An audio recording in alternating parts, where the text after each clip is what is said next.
Bonjour à tous. Vous écoutez actuellement les prédications de l'Arche de l'Éternel à Anvers, Église de Dieu en Belgique. Nous espérons que cette parole vous bénira. Que Dieu vous bénisse.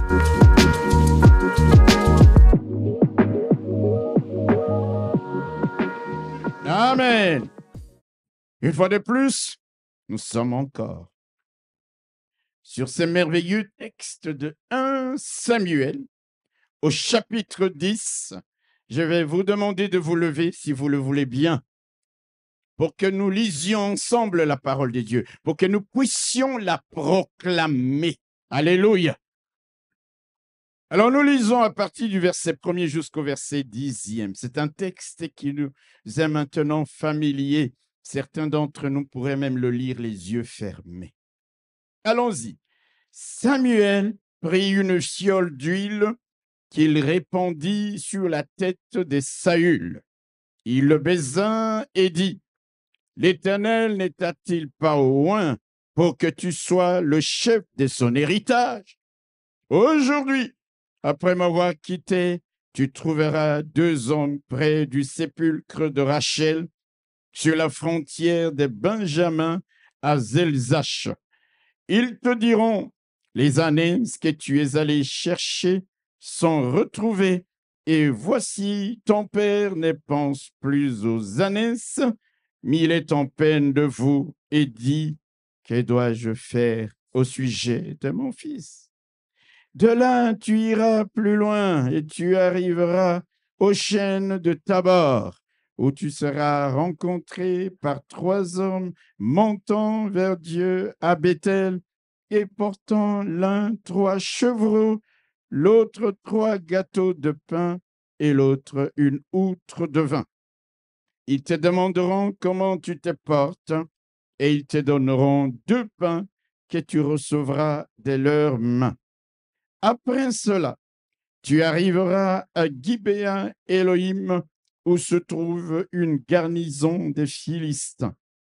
En entrant dans la ville, tu rencontreras une troupe de prophètes descendant du haut lieu, précédés du luth, du tambourin, de la flûte et de la harpe, et prophétisant eux-mêmes. L'Esprit de l'Éternel te saisira, tu prophétiseras avec eux et tu seras changé en un autre homme. Lorsque ces signes auront eu pour toi leur accomplissement, fais ce que tu trouveras à faire, car Dieu est avec toi. Puis tu descendras avant moi à Gilgal, et voici, je descendrai vers toi pour offrir des holocaustes et des sacrifices d'action des grâces. Tu attendras 7 jours jusqu'à ce que j'arrive auprès de toi et que je te dise ce que tu dois faire. » Dès que Saül eut tourné le dos pour se séparer de Samuel, Dieu lui donna un autre cœur et tous ces signes s'accomplirent le même jour. Lorsqu'ils arrivèrent à Gibéa, voici une troupe de prophètes vint à sa rencontre. L'Esprit de Dieu le saisit et il prophétisa au milieu d'eux. Amen. Voilà. Nous rappelons et nous restons toujours sur le même thème. La marche vers l'investiture. Mais ce matin, nous allons parler des étapes 3 et 4. C'est pourquoi vous allez voir peut-être dans le titre, entre parenthèses, étapes 3 et 4. Frères et sœurs, rappelez-vous ce que nous avons dit précédemment. Et qu'est-ce que nous avons dit? Nous avons dit que dans son parcours vers Mispa, où Saül va être présenté officiellement à Israël comme son roi, Samuel lui avait fait parcourir plusieurs étapes avant d'arriver à Mispa, avant d'être devant tout le peuple d'Israël convoqué dans une assemblée solennelle et que Samuel présente Saül. Il lui a d'abord fait passer des étapes. La première de ces étapes, c'est ce que nous voyons au verset 1er, c'est l'étape où Samuel rencontre Saül. Il oint Saül et lui dit, ce que nous avons lu au verset, l'Éternel n'état-il pas oint pour que tu sois le chef de son héritage? Nous avons appelé cette étape l'étape de l'onction ou de la consécration. Et puis de là, Samuel est parti à envoyer Saül un peu plus loin, ce qui fait la deuxième étape au verset 2. C'est celle où Saül va rencontrer deux hommes qui vont lui dire, les années de ton père qui s'était égaré, qui s'était perdu, sont retrouvées. Nous avons appelé cette étape l'étape de la solution. Alléluia. Ce matin, nous allons continuer avec les étapes 3 et 4 du parcours de Saül vers Mispa. Mais nous allons d'abord commencer avec l'étape numéro 3. Nous voyons cela au verset 3 et 4. Samuel donc dit à Saül, versets 3 et 4, de là, tu iras plus loin, c'est-à-dire depuis Elzach, il faudra encore aller plus loin. Et tu arriveras aux chênes des Tabor, où tu seras rencontré par 3 hommes montant vers Dieu à Béthel et portant l'un 3 chevreaux, l'autre 3 gâteaux de pain et l'autre une outre de vin. Ils te demanderont comment tu te portes et ils te donneront 2 pains que tu recevras de leurs mains. Alléluia. Saül rencontre 3 hommes qui montaient vers où? Les Écritures disent bien, tu rencontreras 3 hommes montant vers Dieu à Béthel. Ces 3 hommes montaient vers Dieu à Béthel. Béthel était en ce moment-là le centre de la vie religieuse en Israël. Alléluia. Béthel qui veut dire la maison de Dieu. C'était le centre de la vie religieuse à cette époque en Israël. Mais laissez-moi encore vous rappeler que Béthel est ce lieu où Jacob, vous vous rappelez, lorsque Jacob fouillait la colère de son frère Ésaü, à qui il venait de voler le droit d'aînesse et la bénédiction qui était réservée à l'aîné, Jacob, avec la complicité de sa maman, il est en train de fouiller vers chez son oncle là-bas, dans les pays des Padan Aram. En chemin, la Bible nous dit que Jacob est arrivé à un certain endroit où, fatigué, il s'était endormi. Et c'est là que Dieu va lui donner la vision de l'échelle. Alléluia. Je rappelle pour parler un peu de Béthel. Dans Genèse au chapitre 28, je voudrais qu'on lise. Genèse chapitre 28, les versets 10 à 13 nous disent ceci. Jacob partit de Beersheba et s'en alla à Charan. Il arriva dans un lieu où il passa la nuit, car le soleil était couché. Il y prit une pierre dont il fit son chevet, et il se coucha dans ces lieux-là. Il eut un songe, et voici une échelle était appuyée sur la terre, et son sommet touchait au ciel. Et voici les anges de Dieu montaient et descendaient par cette échelle. Nous sommes dans Genèse chapitre 28. Le verset 13 nous dit, et voici, l'Éternel se tenait au-dessus de cette échelle et il dit, je suis l'Éternel, le Dieu d'Abraham, ton père, et le Dieu d'Isaac. La terre sur laquelle tu es couché, je la donnerai à toi et à ta postérité. Alléluia. Au verset 15, la Bible continue en disant, voici, je suis avec toi.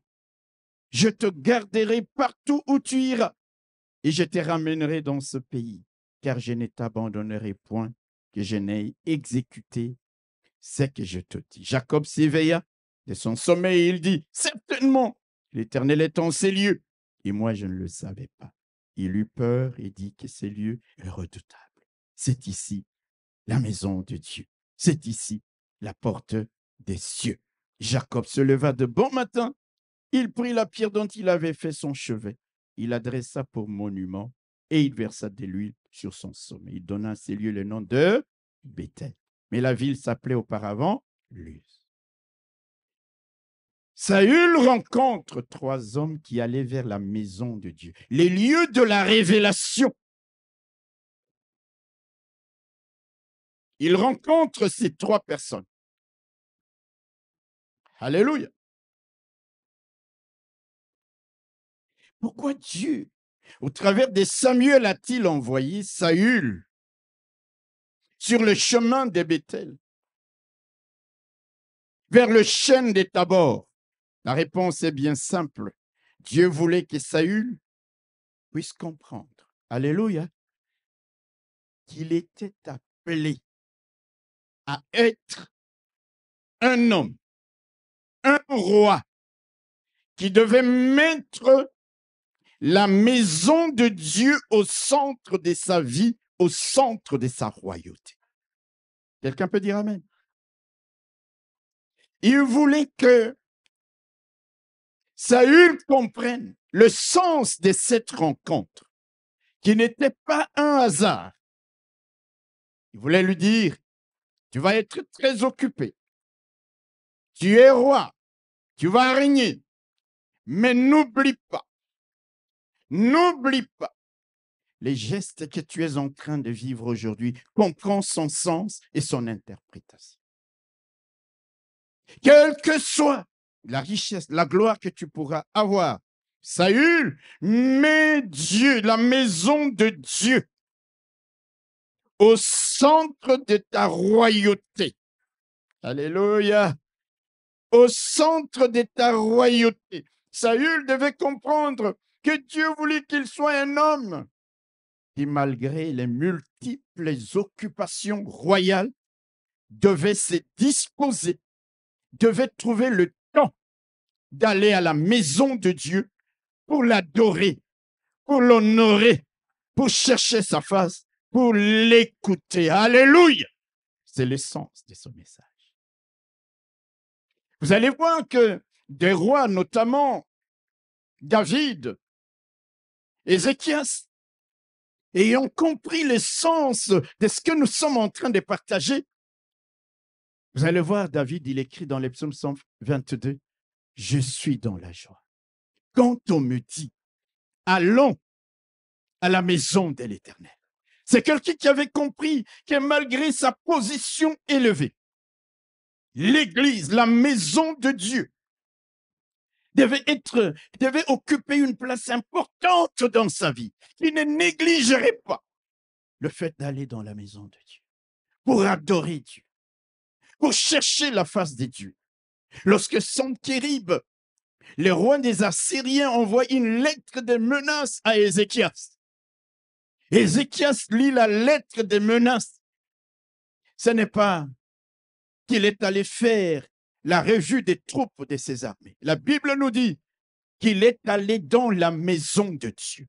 Il a déployé, il a déployé la lettre dans la maison de Dieu. Il a lu et il a adressé à Dieu d'instantes supplications. Vous voyez, c'était des gens qui avaient compris que l'Église, que la maison de Dieu devait occuper une place importante. C'est le lieu de ta solution. C'est le lieu de ta solution. Je voudrais dire à quelqu'un qui néglige la maison de Dieu dans sa vie, dans sa famille, mon frère, ma soeur, il y a des choses que tu ne pourras obtenir, des réponses, des exaucements que tu ne pourras obtenir que lorsque tu courras dans la maison de Dieu, que lorsque tu viendras dans la présence de Dieu.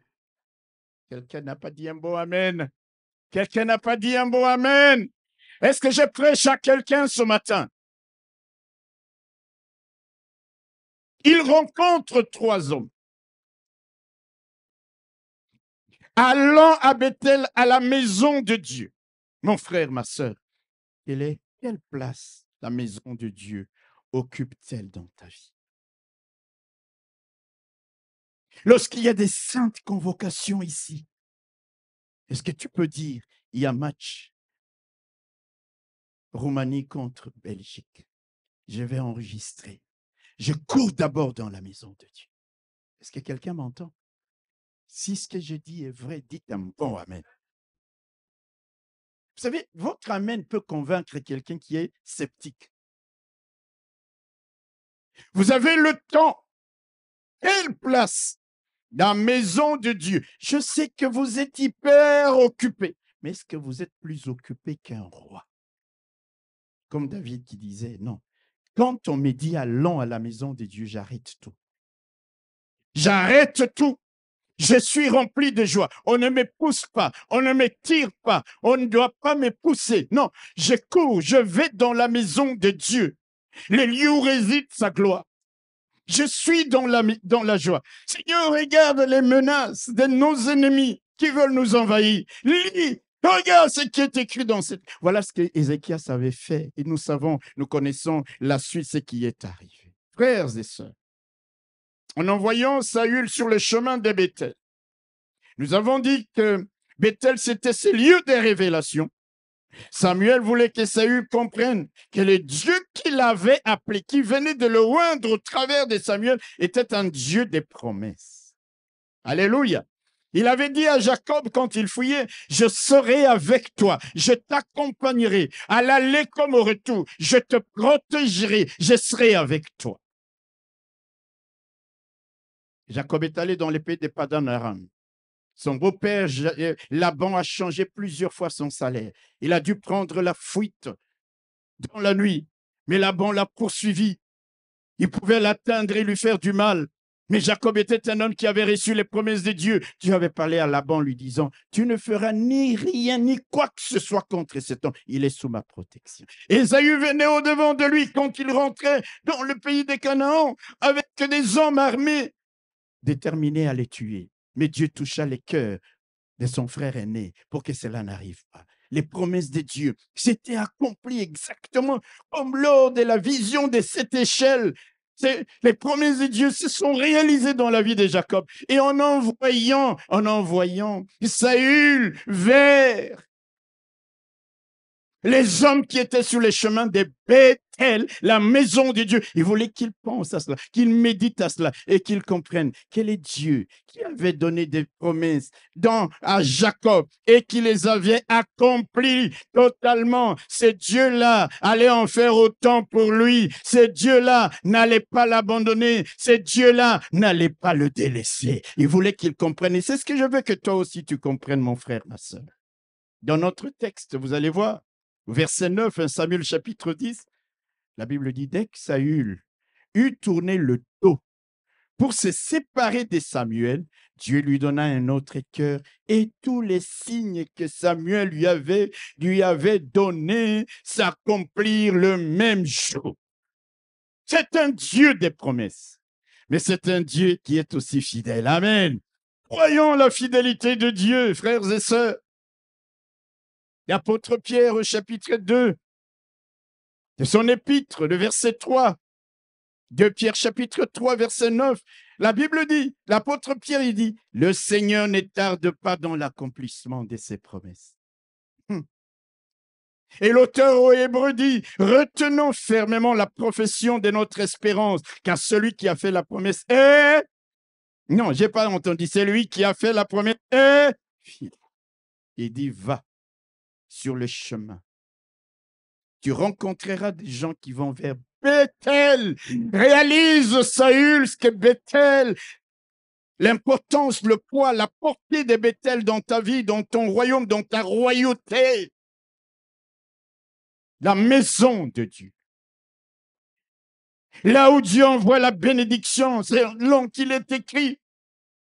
C'est là où les frères et sœurs se réunissent, que Dieu envoie la vie, que Dieu envoie la bénédiction. Quelle est la place de la maison de Dieu dans ta vie?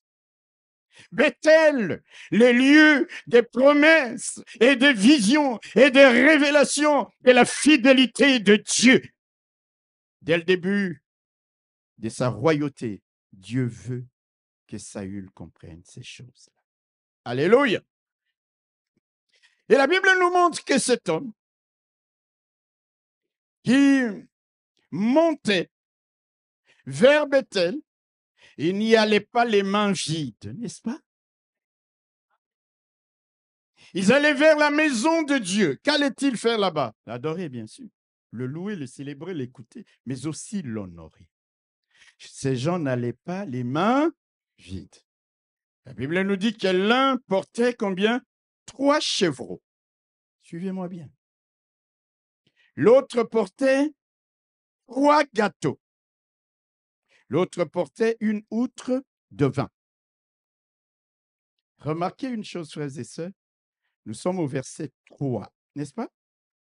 On parlait, verset 3, il y a 3 hommes, il y a 3 chevaux, il y a 3 gâteaux. Remarquez la répétition du chiffre 3.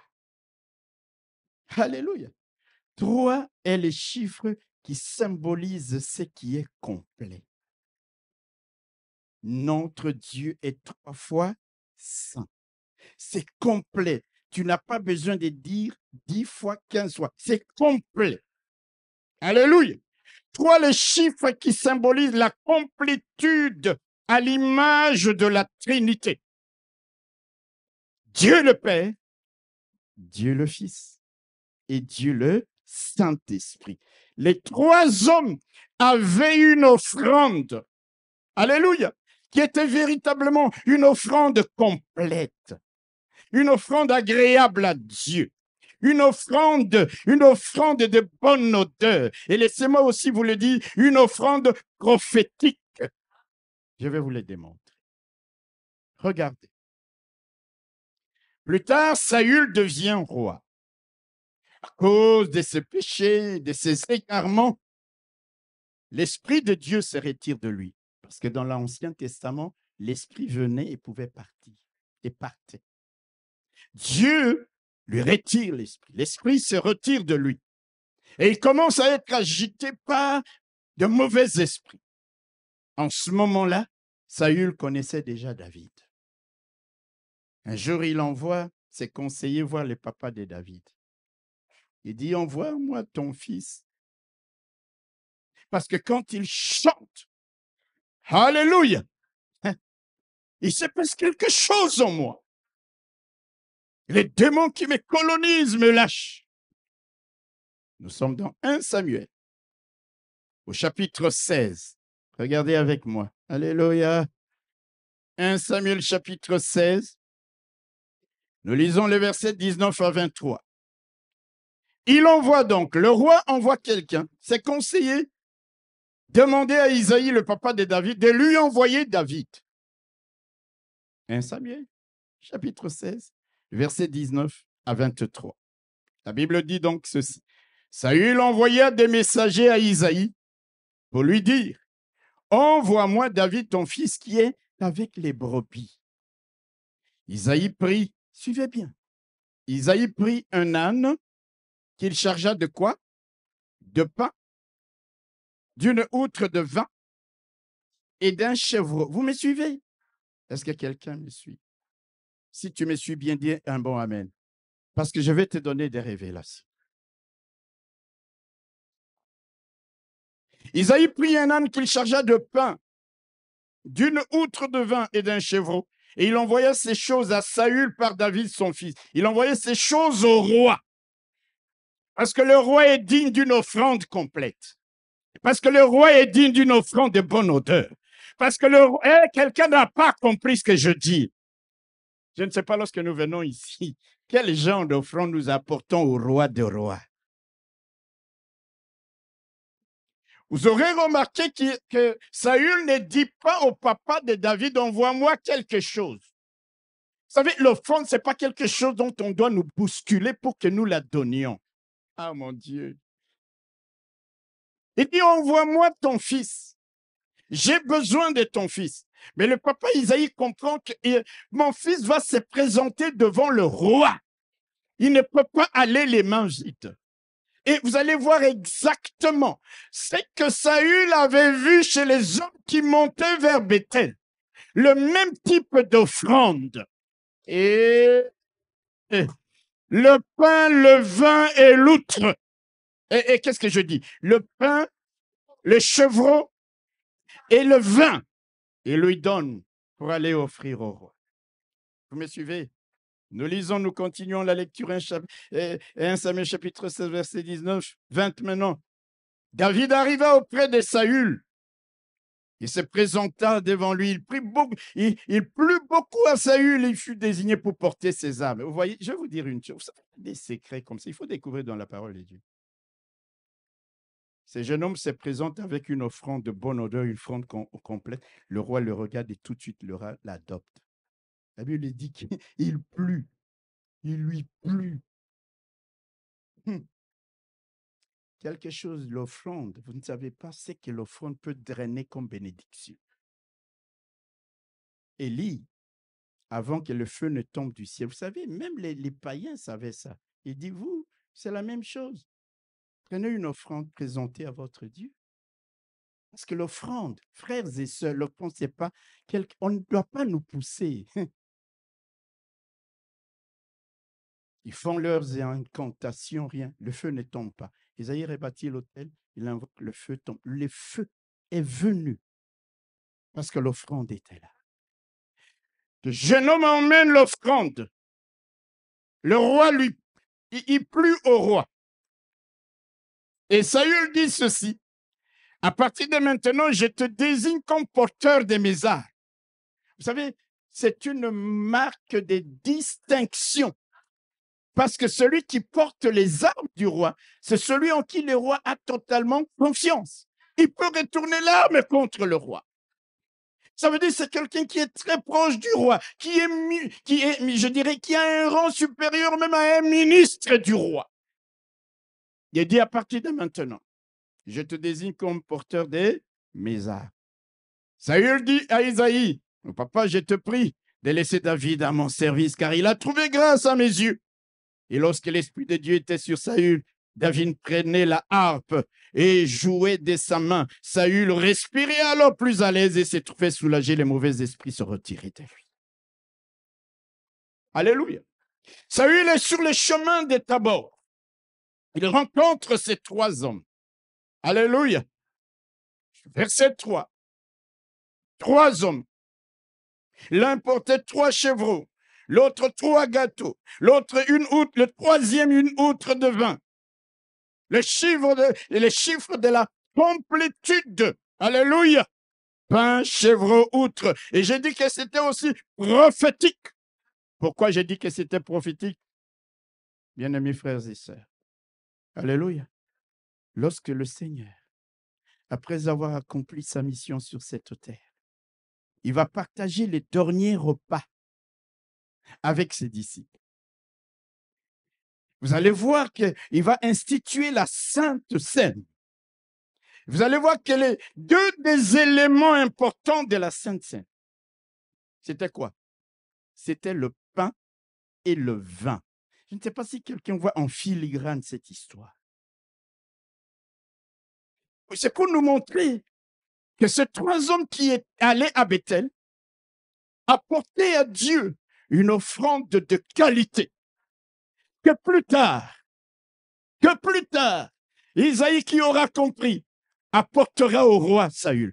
Plus tard, le Seigneur Jésus-Christ, Dieu manifesté en chair, lors de son dernier repas avec ses disciples, va également se servir des mêmes éléments. Offrande de qualité. Alléluia. Apprenons à ne pas venir les mains vides dans la maison de Dieu. Non pas parce qu'on nous y force. Veillons à ce que notre offrande soit une offrande de qualité, une offrande que Dieu agrée, une offrande par élévation, une offrande prophétique. Est-ce que je parle à quelqu'un? Il y a des moments où tu te donnes, Seigneur, c'est une offrande prophétique que je donne. Nous n'avons pas besoin qu'on nous pousse pour l'offrande. Non. Il y a même des gens, au moment de l'offrande, ils sont mal à l'aise. On va parler argent. Bien-aimés frères et sœurs, il faut que je vous enseigne ces choses-là. Dites un bon amen. Dites chaque fois amen. Quand c'est vrai, frère, il faut dire amen. Alléluia. Ces 3 hommes emmènent chèvreau, pain, vin. Amen. Isaïe, le papa de David, il dit, emmène au roi chèvreau, pain, vin. Jésus institue la scène. Qu'est-ce qu'il prend? Il prend le pain, le vin. Vous allez me dire, il n'y avait pas les chèvreaux. Les chèvreaux, c'était les disciples eux-mêmes. Offrez vos corps comme un sacrifice vivant et agréable à Dieu. Tout était réuni. Quelqu'un n'a pas compris la révélation. Si tu as saisi la révélation, acclame la parole du Seigneur. Alléluia. Frères et sœurs, Dieu veut que Saül comprenne que Bethel doit être au centre de sa royauté, de sa vie, de sa famille.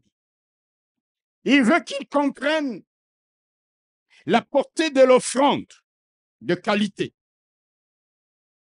C'est pourquoi ces 3 hommes ont mené cette offrande devant le Seigneur. Alléluia. Alléluia. D'ailleurs, regardez, lorsque Dieu... Vous savez, on n'a pas besoin de nous parler d'une offrande de qualité. Et si nous comprenons les Écritures, lorsque Dieu, le créateur du ciel et de la terre, il décide de donner à l'humanité toute entière une offrande expiatoire.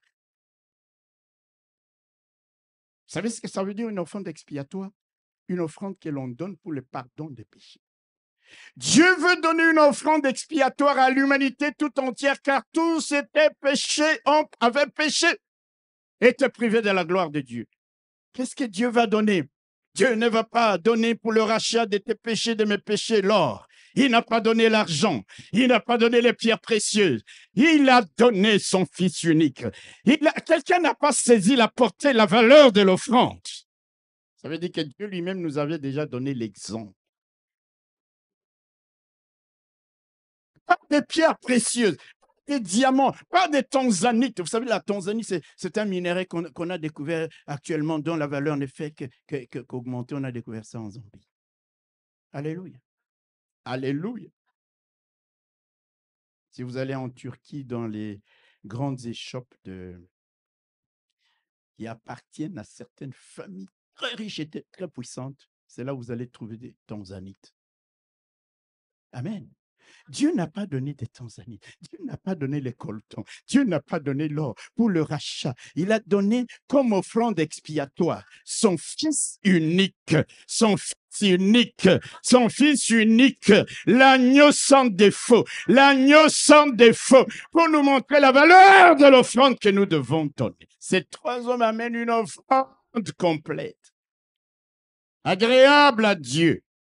Alléluia. Alléluia. Saül rencontre ces 3 hommes. Ah, j'aime ça.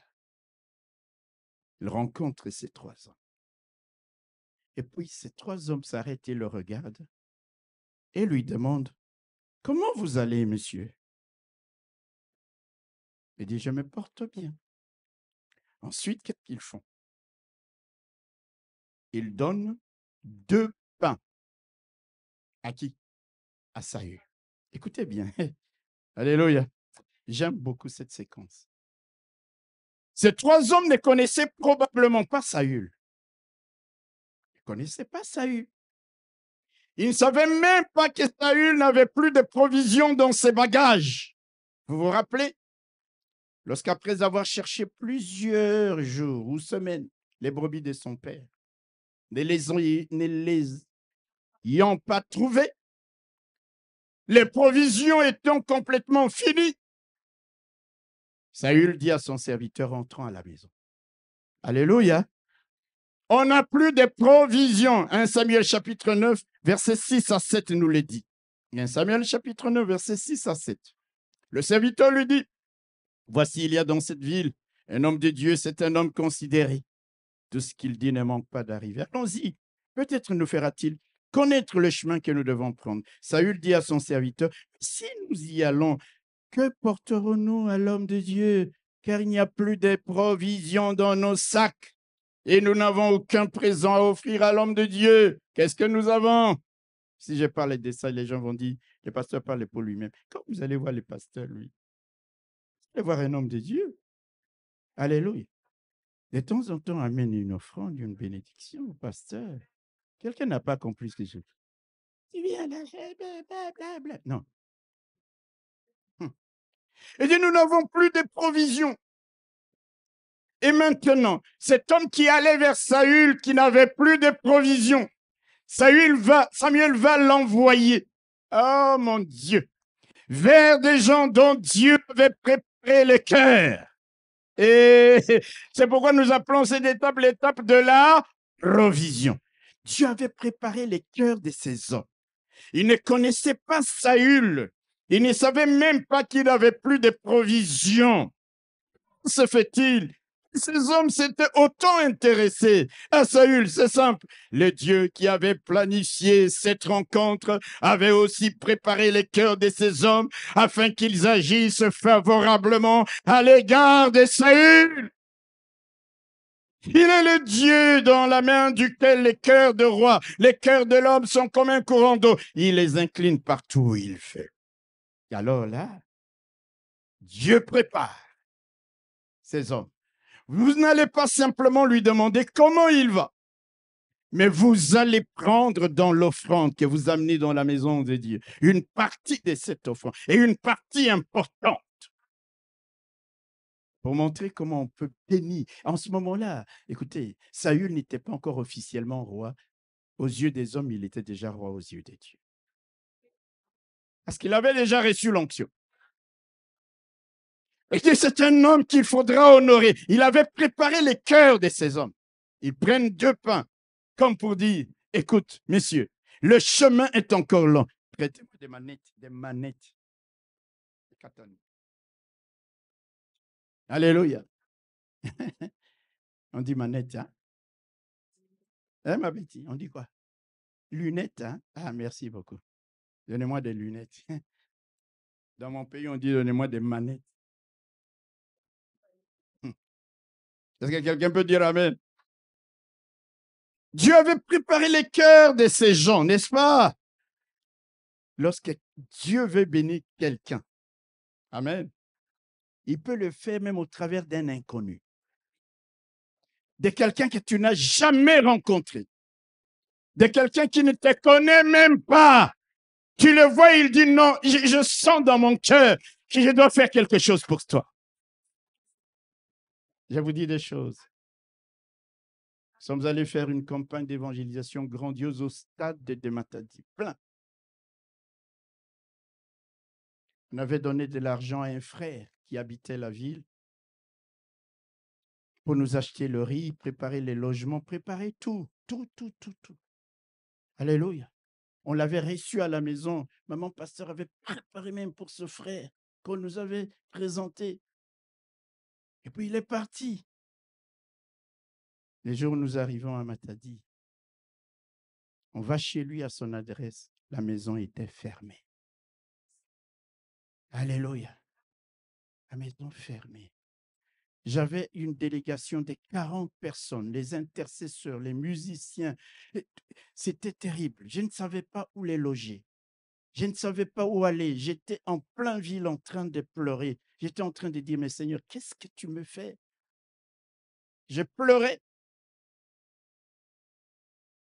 Et puis, je rencontre quelqu'un qui me regarde et qui me dit, oh, c'est pas vous qui allez faire la croisade ici, parce qu'il y avait les affiches. Ça passait à la télévision locale. J'ai dit, oui, c'est moi. Il dit, ah, nous, on a un groupe de prière. On va à la prière. Est-ce que tu ne peux pas venir? Est-ce que j'avais les choix? Au lieu de rester, de continuer à pleurer, je me suis dit, je vais quand même aller prier. Je vais là-bas, je prie, et puis à la fin, au moment des annonces, le frère dit, il va voir un des responsables, il dit, il y a l'évangéliste là. Ah, on me présente. Ah, alléluia. On est content. Le culte se termine et je vois une dame qui s'avance vers moi et qui me dit, papa, chaque fois qu'il y a des hommes de Dieu qui viennent dans cette ville, j'ai toujours eu l'envie de faire quelque chose pour eux. Mais je n'ai jamais eu l'occasion, mais aujourd'hui, comme tu es là, est-ce que je ne peux pas faire quelque chose pour toi? Moi, je veux te loger. Et je lui dis, madame, ma soeur, merci beaucoup, mais tu vas me loger. Je ne suis pas seul, j'ai 40 personnes. Alors elle me dit, il n'y a pas de problème. J'ai un bâtiment à moi qui est vide. Depuis le rez-de-chaussée jusqu'au 3e étage. Frères et sœurs, en ce moment-là, tu sèches les larmes et tu comprends la grandeur de ton Dieu. Et je sors de la gaillarde, mais comment donc? Et je vois l'équipe des gens qui m'accompagnaient, je leur dis, petit problème. 40 personnes logées, il y avait tous les matelas. Je n'avais jamais rencontré cette personne. Mais Dieu avait préparé son cœur. Dieu avait disposé favorablement les cœurs des 7 femmes. Ah, est-ce que quelqu'un peut acclamer le Seigneur? Alléluia. Lorsque Dieu veut te bénir, tu peux le faire même par un inconnu, même par une créature sauvage. Élie était nourri par des corbeaux, n'est-ce pas? Dieu avait incliné les cœurs de ces hommes pour qu'ils soient favorables à Saül, à rencontrer ses besoins, non seulement en parole, mais aussi en acte. En parole, ils lui ont dit, « Messieurs, comment vous allez ?» Il a dit, « Je vais très bien. » Alléluia. Je vais vous dire une chose. Souvent, il ne faut pas exposer tout votre état d'âme aux gens. Monsieur, ça ne va pas? Non, moi vraiment, ça va. Tu ne les connais même pas. Alléluia. Déjà, il te voit la tête abattue, la mine déconfite, tête d'enterrement. Non. Je marche avec Dieu. Les problèmes sont là. Vous voyez cette femme qui, son fils était décédé, il allait vers l'homme de Dieu. Madame, comment ça va bien? Dites, ça va? Tout va bien? Toi, tu vas faire quoi pour moi? J'ai un objectif. Je sais où je vais. Et ces 3 hommes rencontrent Saül et lui disent, comment ça va? En parole. Mais ils ne se sont pas limités qu'en parole. Ils ont aussi agi en acte. Voici 2 pains pour que tu fasses le plein de force, car ton chemin est encore long. En parole et en acte. Frères et sœurs, j'ai pris Dieu qu'il fasse de nous. Amen. Ah, quelqu'un n'a pas compris. Des hommes et des femmes qui savent s'intéresser aux autres, qui savent voir les besoins des autres, qui savent comprendre les intérêts des autres, des hommes et des femmes qui ne sont pas centrés que sur eux-mêmes, sur moi, mais qui pensent aussi aux autres. Quand ils prient pour les autres. Quand ils jeûnent, ils peuvent jeûner aussi pour le pasteur. Pas simplement, Seigneur, pour ce job, pour ce boulot, pour moi. Vous savez quand est-ce que Job a reçu le double de ce qu'il avait possédé? Il n'avait pas prié pour lui-même. C'est après avoir prié pour ses amis. L'intercession. C'est pourquoi la Bible dit que chacun de vous, au lieu de considérer ses propres intérêts, considère aussi ceux des autres. Prie pour le pasteur. Toi, tu vas passer ton temps à critiquer ton frère, pour lui. Je parle à quelqu'un. Ces gens qui étaient bons envers Saül. Et la Bible nous dit, soyez bons les uns envers les autres. Ces hommes allaient à la maison de Dieu. Saül venait recevoir l'onction de Dieu. Ils devenaient comme une famille. Vous savez que nous sommes une famille ici. Mais pourquoi nous nous faisons du mal? Nous nous critiquons. Nous nous calomnions. Nous nous faisons du tort. Et vous croyez que Dieu va agir comme ça dans le vent? Non, frères et sœurs. La Bible dit, alléluia, soyez bons les uns envers les autres. Priez les uns pour les autres. Portez les fardeaux les uns des autres. Mon frère, ma sœur, est-ce que tu t'intéresses aussi à l'autre? Est-ce que tu penses à l'autre? Alléluia. Vous savez, pensez à l'autre. Je sens dans mon esprit, il y a quelqu'un aujourd'hui, au moment où ce message est en train d'être prêché, qui dit qu'il va faire du bien à quelqu'un ici. Alléluia. Il a l'esprit sensible à la voix du Saint-Esprit. Ne sois pas étonné si quelqu'un te fait du bien ici, aujourd'hui. Vous savez, ils le voient.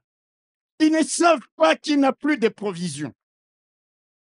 Il y avait les pains destinés à la maison de Dieu. Mais comme Dieu avait préparé leur cœur, Dieu est merveilleux. Ils lui disent, comment ça va? Ça va bien. En parole, mais aussi en acte. Ils sortent les pains et lui donnent. Et sa rencontre le besoin, l'étape de la provision, les besoins de Saül, frères et sœurs. C'est ça, s'intéresser à quelqu'un d'autre. Tu peux t'intéresser à ton frère en prenant de ses nouvelles, même par un coup de fil. Alléluia. J'entends souvent dans les églises les gens qui vous disent « Il n'y a pas l'amour dans l'église. Il n'y a pas l'amour dans l'église. » Frère, toi, est-ce que toi, tu donnes de l'amour aux autres? Quand les autres sont malades, tu les appelles? Alléluia. Tu leur envoies même un petit texto. Moi, j'ai un frère dans l'église. Quand je ne le vois pas avec son épouse, il m'écrit « Pasteur, ne t'inquiète pas. Il y a ça, il y a ça, il y a ça. » J'ai dit « Waouh, on communique comme ça. » Formidable. Vous sentez qu'il y a un courant qui passe.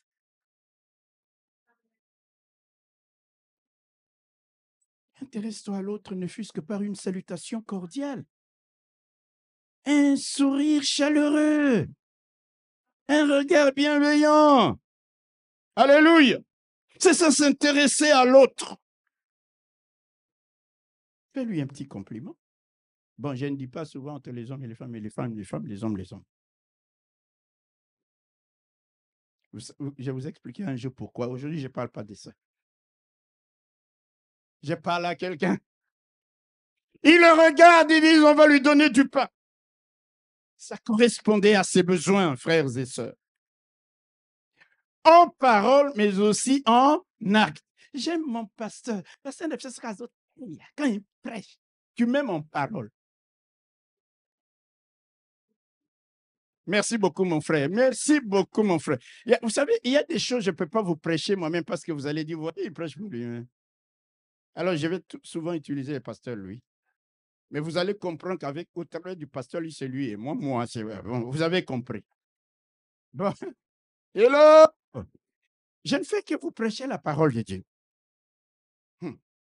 C'est-à-dire, pas simplement en parole, mais aussi en quoi?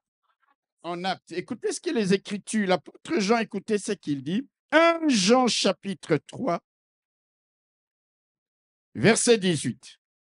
Est-ce que j'ai ce texte rapidement? 1 Jean.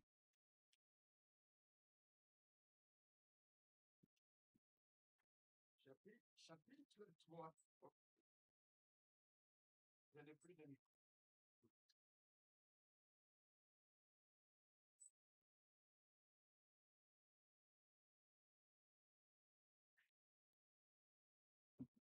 Alléluia. 1 Jean chapitre 3, le verset 18. Écoutez ce que la Bible dit. Nous devons toujours lire la Bible calmement, n'est-ce pas? Petits enfants, n'aimons pas en parole, entre parenthèses seulement, et avec la langue. Mais quoi? Et avec, comprenez ça? Ces gens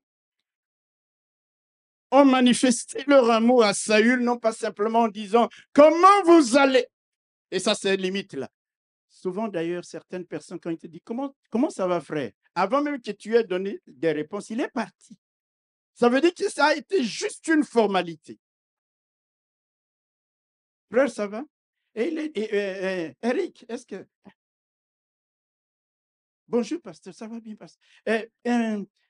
Pasteur Louis, mais écoute, ça veut dire formalité. Ça, ces gens montrent que ce n'est pas une formalité. Alléluia. Comment ça va, monsieur? Oh, je vais bien. Oh non, monsieur. Attendez, monsieur. Alléluia. Nous avons quelque chose pour toi. Nous ne savons pas où tu vas, mais nous sommes touchés dans notre cœur, dans l'offrande que nous apportons dans la maison de Dieu. Nous prenons une part et nous te la donnons. Voyez l'étape de la provision. Quelle est la place de la maison de Dieu dans ta vie? Quelle est la qualité de l'offrande que tu apportes à Dieu? Elle est totale, elle est complète. Est-ce qu'on te pousse, on te manipule? Non! Est-ce que tu n'es pas plus spirituel qu'Isaïe, le papa de David, avec tout ce que tu connais de la parole de Dieu? Mais lui, il dit non, au roi, on ne peut pas aller comme ça, se présenter avec n'importe quelle offrande. Écoute, mon fils, prends le pain. prend le vin et prend les chevreaux pour apporter au roi. Et là, l'étape de la provision. Cet homme qui allait les mains vides auprès de Samuel, le voilà qui rentre après la rencontre avec Samuel. Il fait d'autres rencontres. Et voilà qu'il a la provision qui lui manquait. Notre Dieu donne, comme on dit souvent, la vision, mais aussi la provision.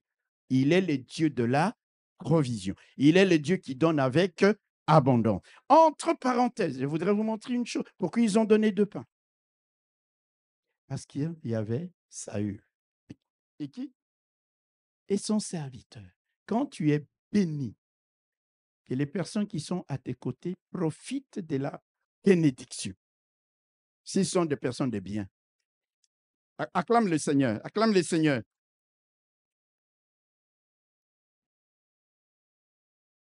Un jour, un pasteur est passé ici, nous avait dit une chose. Il le disait officiellement. Je crois que vous vous rappelez. Il dit un jour, un frère est allé le voir pour qu'il prie pour lui parce qu'il avait une grande démarche, un projet, comment on appelle ça? Oui, un projet, une affaire qui devait débloquer, lui rapporter des millions. Et dit, on a prié, pasteur, le frère, il a été béni l'argent. Vous savez, en Afrique, parfois, l'argent ne passe pas à la banque directement. Les gens, parfois, se promènent avec des caisses d'argent. Ici, c'est différent. Hein? On va t'arrêter tout de suite, blanchiment, blabla. Bon. Chez nous, parfois, les gens, ils se promènent avec des caisses.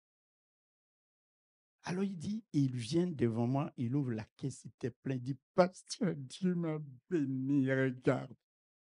Il compte, il dit, alléluia, pasteur, prie pour moi. Le pasteur prie pour lui, il ferme et puis il emmène sa caisse à lui.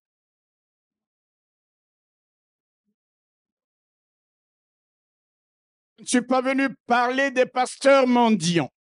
Je ne suis pas venu parler des pasteurs qui manipulent les gens.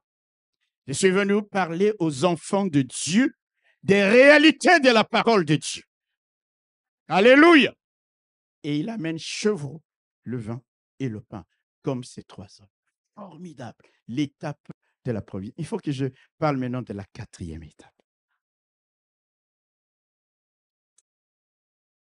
Ah, j'aime Dieu.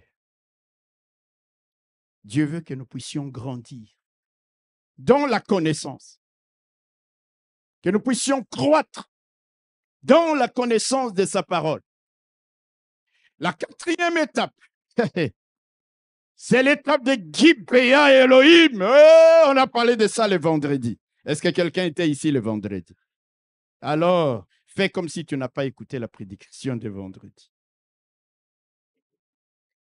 L'étape de Gibéa et Elohim. Là, nous sommes dans 1 Samuel chapitre 10. Je vais aller vite. Hein? Ne vous inquiétez pas, de toute façon, on nous a surpris avec un agapé pour clôturer la fin des semaines de prière. Alors là, tout le monde est vraiment maintenant calme. Pasteur, prêche même 2 heures. Ma fille Anne-Marie, toi, quand tu me regardes comme ça, tu dis, papa, prêche. 1 Samuel chapitre 10, versets 5 à 6. Étape 4. Après cela, donc après les hommes que tu vas rencontrer au chêne de Tabor, allant vers la maison de Dieu à Bethel, après cela, tu arriveras à Gibéa et Elohim, où se trouve une garnison des Philistins. En entrant dans la ville, tu rencontreras une troupe de prophètes descendant du haut lieu, précédés du luth, du tambourin, de la flûte et de la harpe, et prophétisant eux-mêmes. L'Esprit de l'Éternel te saisira, tu prophétiseras avec eux et tu seras changé en un autre homme. Quelqu'un peut dire Amen. 4e étape. Nous l'avons appelée l'étape de la visitation. La visitation de quoi? De qui? La visitation de l'Esprit de Dieu. Dans la compagnie des prophètes. Saül qui n'avait jamais été à l'école des fils des prophètes. Samuel qui ne faisait pas partie du cercle fermé des prophètes.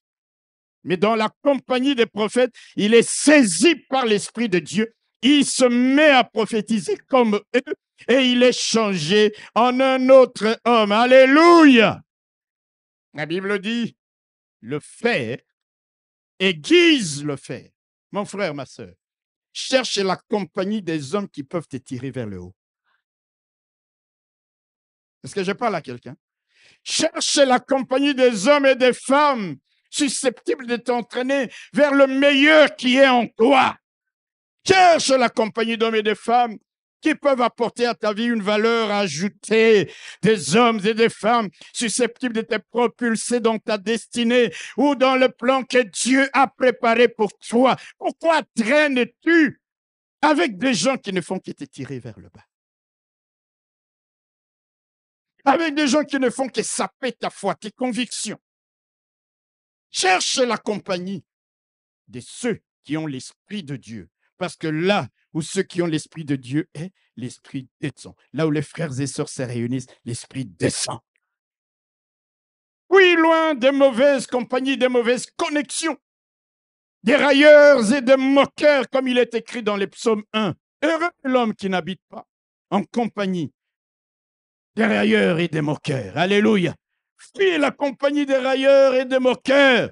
Cherche la compagnie des prophètes. Cherche la compagnie des grands hommes de Dieu. Heureux l'homme qui ne marche pas selon les conseils des méchants, qui ne s'arrête pas sur la voie des pécheurs et qui ne s'assied pas en compagnie des moqueurs. Voilà ce que la parole de Dieu dit. Mais qui trouve son plaisir dans la loi de l'Éternel, qui trouve son plaisir dans la maison de l'Éternel, dans la compagnie des frères et sœurs qui sont assemblés. Il est comme un arbre planté près d'un courant d'eau qui donne son fruit en sa saison et dont les feuillages ne se flétrissent pas. Cherchez la compagnie.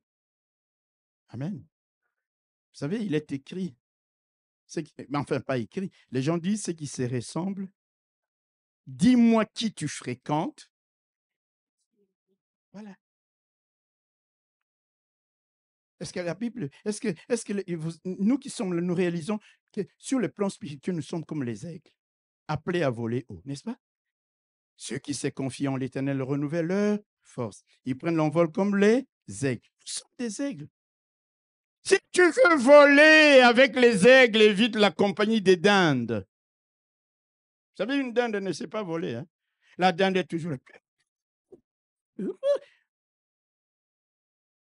Comment peux-tu voler, apprendre à voler si tu es tout le temps dans la compagnie des dindes?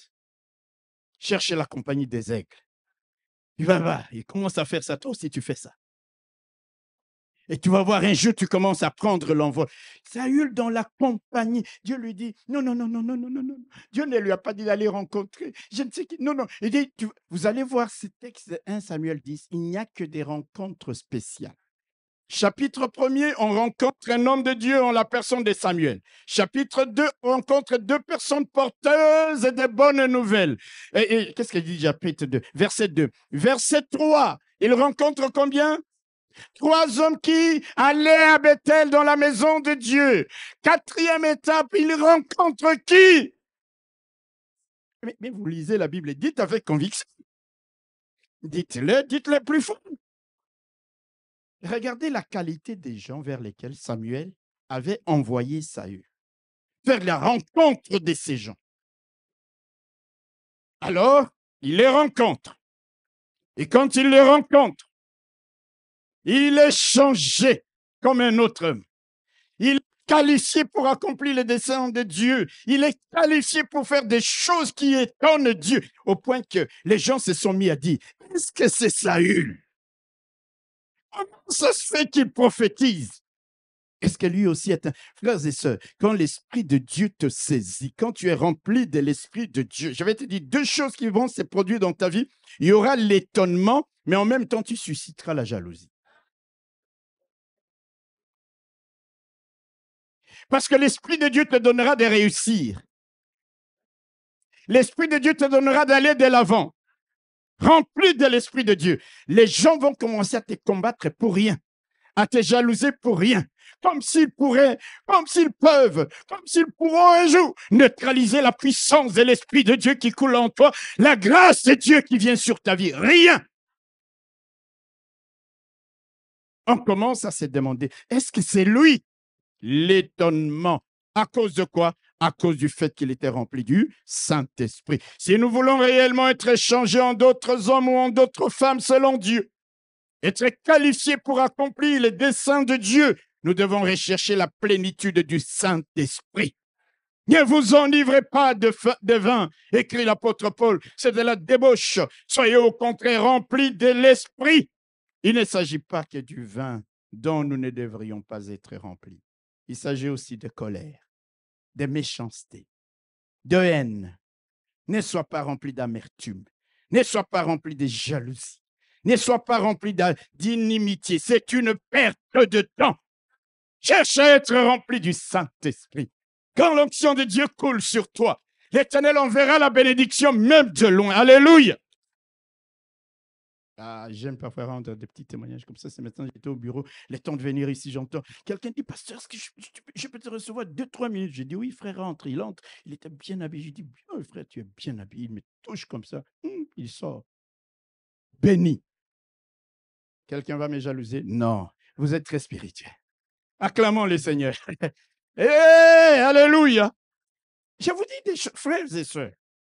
Vous savez, nous prions un Dieu vrai. Je ne savais pas qu'il allait me bénir, qu'on allait me bénir avant les cultes. Mais je vais vous dire aussi un secret. Je l'ai dit à mon épouse ce matin, je fais une offrande par élévation. Ce matin, je lui ai dit, je ferai une offrande par élévation. Et Dieu lui regarde et tu fais élévation, je fais élévation. Quelqu'un n'a pas applaudi le Seigneur. L'onction de Dieu vient sur Saül. Il devient un autre homme, capable d'accomplir les objectifs de Dieu dans sa vie. Ne vous enivrez pas de vin. Mais il n'y a pas que le vin. Il y a des gens qui sont remplis de haine, remplis de jalousie à l'égard des autres, de méchanceté. Il ne s'agit pas que du vin dont nous ne devrions pas être remplis. Il s'agit aussi de toute substance susceptible d'altérer nos facultés à faire ce qui est bien, ce qui est bon, ce qui est juste, et même à nuire à notre santé. Frères et sœurs, il ne s'agit pas que du vin. Amen. Toutes les formes de drogue dures ou douces, nous devons éviter ça. Les drogues de synthèse qui font rage aujourd'hui. Parfois dans l'église du Seigneur Jésus-Christ, les gens sont dans des drogues. Quand ils les prennent, ils restent comme ça, cloîtrés. Vous savez, il y a des drogues comme ça aux États-Unis.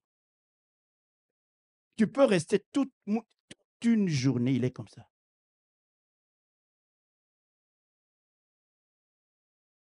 Toutes les substances, frères et sœurs, alléluia, psychotropes, hallucinogènes, qui transportent les gens dans un état stratosphérique, entre guillemets. Ce n'est pas de cela dont Dieu veut que nous soyons remplis. Parce que quand nous sommes remplis de ces choses-là, nous sommes loin d'accomplir les desseins de Dieu qui ne peuvent s'accomplir qu'avec la force, la puissance et l'autorité du Saint-Esprit. Il dit, va. Quand tu seras dans la compagnie des prophètes, tu prophétiseras. Tu seras changé en un autre homme. Alléluia. 1 Samuel chapitre 10, il faut que je termine. Verset 5. Tu arriveras à Gibéa Elohim où se trouve une garnison des militaires. Vous savez ce que ça veut dire, Gibéa Elohim? Gibéa Elohim, ça veut dire la colline de Dieu, la montagne de Dieu, qui en ce moment-là était entre les mains des Philistins, c'est-à-dire envahie et dominée par les ennemis d'Israël. Mais là, en territoire occupé par les Philistins, Dieu entre en action. Son esprit est à l'œuvre et à la manœuvre. Comme pour dire, quels que soient les lieux, même occupés par vos ennemis, occupés par les sorciers, occupés par les féticheurs, lorsque quelqu'un qui est rempli, que Dieu envoie en mission arrive là-bas, oh, la puissance de Dieu agira en territoire ennemi, agira sur le terrain de tes ennemis. Est-ce que je parle à quelqu'un? Il dit, va à Gibéa Elohim, qui est occupé par les Philistins, vos ennemis. Ce territoire vous appartient, mais pour le moment, il est entre les mains de vos ennemis. Mais je vais te démontrer que là, en territoire ennemi, l'action de mon esprit, mes ressources ne seront pas neutralisées. Ma puissance ne sera pas neutralisée. Il est rempli du Saint-Esprit. Et là, en territoire ennemi, alléluia, Saül commence à prophétiser comme les autres prophètes. Alléluia. Mon frère, ma soeur, comprenons une chose. Même en territoire ennemi, les ressources de Dieu ne feront jamais défaut. La puissance et l'action de Dieu ne pourront jamais cesser de se manifester. Le vendredi, nous avons parlé de Dagon, n'est-ce pas? On a pris l'arche de l'alliance de l'Éternel. On a emmené ça dans le temple de Dagon. Dagon, le dieu des Philistins. Dans le temple de Dagon. On a mis Dagon ici, on a mis l'arche de l'Éternel à côté. Le lendemain matin, les Philistins ils entrent dans le temple, leur lieu sacré entre guillemets. Ils trouvent leur Dieu face contre terre. Ah, la puissance de Dieu par la présence de l'arche de l'Alliance. Est-ce que je parle à quelqu'un? Dagon ne pouvait pas tenir face contre terre. Les Philistins disent non, non, non, non, non, non, non, non, non, non. Ils reprennent leur Dieu Dagon. Ils le refixent sur le socle. Alléluia. Et puis ils partent. Le lendemain matin, ils viennent. Ils trouvent cette fois-ci le Dieu Dagon dans son temple à lui, face contre terre, la tête arrachée, les bras déboîtés. Il ne restait plus que le tronc. Dieu était à l'action, même en territoire des Philistins. Il était à l'œuvre, même en plein temple de Dagon. La présence de l'arche de l'Alliance mettait KO mon Dieu. Alléluia! Il est le Dieu tout-terrain. Sa domination s'étend dans les cieux, sur la terre et sous la terre. Est-ce que je parle à quelqu'un? Nous avons parlé de ce démoniaque de Gadara, habité par une légion de démons. Plus personne n'est passé là-bas. C'était le chasse gardé de démons. Un territoire envahi par les démons. Messieurs rompaient les chaînes, se meurtrissaient, les gens qui passaient par là étaient tabassés. Jésus débarque. Et les démoniaques s'avancent. Vous savez, le diable, il essayera toujours. Le diable essayera. Il s'avance. Oh, et puis il sent qu'il y a quelque chose d'autre. Il dit, mais ça, c'est mon territoire. Ah, c'est mon territoire. Les démons s'agitent. Et puis les démoniaques commencent à parler. Qu'y a-t-il entre toi et moi, Jésus, fils de Dieu? Tu es venu me nuire avant les... Hey, Jésus lui dit, qui es-tu? Les gens, parce que nous sommes plusieurs. Jésus dit, vous allez sortir. S'il te plaît, écoutez les démons. Please, envoie-nous dans les cochons. Leur territoire, en territoire hostile. Jésus arrive. Aïe, aïe, aïe, aïe, aïe, aïe, aïe, aïe. Alléluia. Quand le Seigneur est mort, il est allé où? Dans les séjours des morts. Là où s'était caché le diable qui avait la clé de la mort. Toi, ennemi, le Seigneur est entré là-bas pour prêcher à ceux qui étaient incrédules au temps de Noé, parce qu'il était rendu mort quant à la chair, mais vivant quant à l'esprit. Il entre dans les territoires de l'ennemi. Alléluia! Et il est allé arracher les clés de la mort et du séjour des morts. C'est pourquoi quand il est ressuscité, il se présente au chapitre 1er d'Apocalypse. Voici, je suis le premier, le dernier, le vivant. J'étais mort, mais je suis vivant, je suis ressuscité. Et je tiens les clés de la mort et du séjour des morts parce que j'ai vaincu la mort. Je suis allé en territoire ennemi. Ma puissance a agi là-bas. J'ai arraché les clés de la mort. Alléluia. Même en territoire ennemi, ton Dieu agira. Ton Dieu agira. L'étape de Gibéa Elohim, alléluia.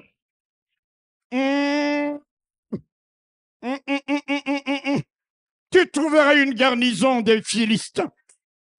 Jouant le lutte les tambourins. C'est pourquoi, mon frère, ma soeur, quand nous chantons ici, mais loue, tu aimes qu'on les loue avec les mains, tu aimes qu'on les loue avec les pieds, tu aimes qu'on les loue debout, tu aimes qu'on l'acclame. Dieu, quand la louange est au milieu de son peuple, alléluia.